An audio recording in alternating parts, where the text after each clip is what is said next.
LiberalViewer present.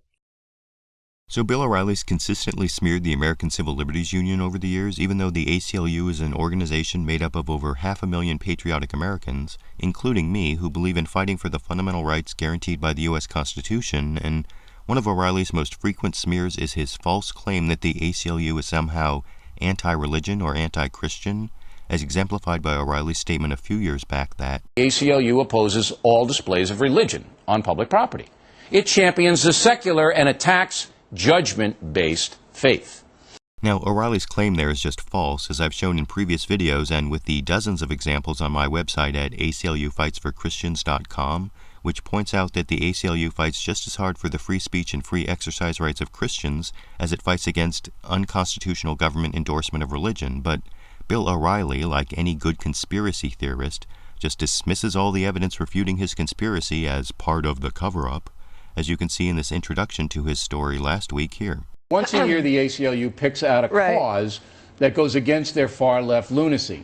This one is some kid wanted to wear a T-shirt that was anti-Muslim, correct? Right. Pick it up. Islam's are the devil, is what it says. There you got it. Yeah. Is of the devil. Is of the devil. Where was this kid? Bunch of kids in Florida. They were middle school kids and high school kids. ACLU trotted on in there, took the cause of the parents who are so upset that their kids were told they have to change their anti-Islam T-shirt. Now, the Fox News reporting of the story you just saw left out several significant facts. First, because neither O'Reilly nor the two lawyers he had on discussing the case ever mentioned the people the ACLU were defending were Christians, followers of the pastor Dr. Terry Jones, who actually makes YouTube videos, including one on this topic that begins with the introduction, including the familiar theme music you can watch here. We must stop preaching what people want to hear. We must organize and march through our city, proclaiming Jesus, and we must stand. That truth is not only love, healing, and prosperity, but it's also about giving up. Now, I won't show you the entire almost 10-minute episode of Pastor Jones' Braveheart show, but one thing he explained that was never mentioned on the O'Reilly Factor was that his followers' T-shirts that said Islam is of the devil on the back actually said something different on the front, which was, on the front of the T-shirts it says that Jesus Christ is the only way.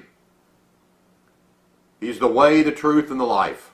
And that fact's important because if you read the ACLU complaint in this case at tinyurl.com/islamdevil, you'll see that some of the Florida schools covered up the back but not the front of the T-shirts, leading to one of the ACLU's major First Amendment arguments that censoring negative but not positive messages about religion is unconstitutional viewpoint discrimination, which Wiehl, one of the lawyers back on the O'Reilly Factor, poorly explained in this clip. The ACLU is doing a very tricky legal maneuver. They said in their filing, which you read, it's this long, that you can't tell kids something to wear that's negative. They said they couldn't wear it because the school thought it was negative.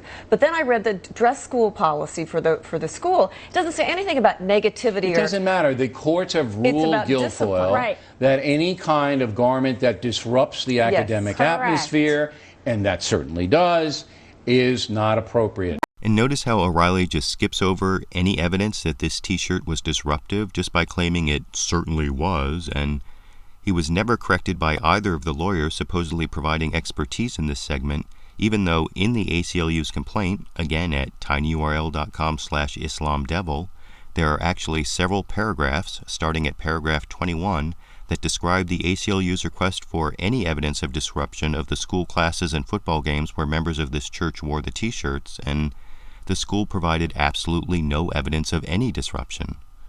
Plus, anyone who reads the ACLU complaint would find a citation to a 2005 Ohio case in which a federal court already found a free speech violation in banning a shirt that had several similar messages on it, including the message, "Islam is a lie." But, as usual, Bill O'Reilly and the two lawyers in his so-called no-spin zone ignore all these facts and the law to just bash the ACLU again, as you can see in this concluding clip. Hard enough to get these pinhead kids to pay attention. That's true. Without having inflammatory T-shirts. And it's not a religious thing in the sense that if it were saying, Jesus stinks or something like that, we'd have the same reaction. This is about fundraising, So the ACLU, I still disagree with them. No matter what they do, I disagree with them. No matter they try to do this stuff and it's just they want to make a big mess in the press to get money. That's right. They want to get money. People support that. I want the party crashers to crash the ACLU. It's like these intellectually bankrupt right-wing pundits have no reasonable arguments against the ACLU position, so they just broadcast these dishonest smear jobs. At least that's what I think, but I want to know what you think. Why has Bill O'Reilly so consistently smeared the American Civil Liberties Union over the years, even though the ACLU is an organization made up of over 500,000 patriotic Americans, including me, who believe in fighting for the fundamental rights guaranteed by the U.S. Constitution? And on the real question raised by the Florida T-shirt case, should a government school really be able to engage in viewpoint discrimination by allowing positive messages about religion but not negative ones?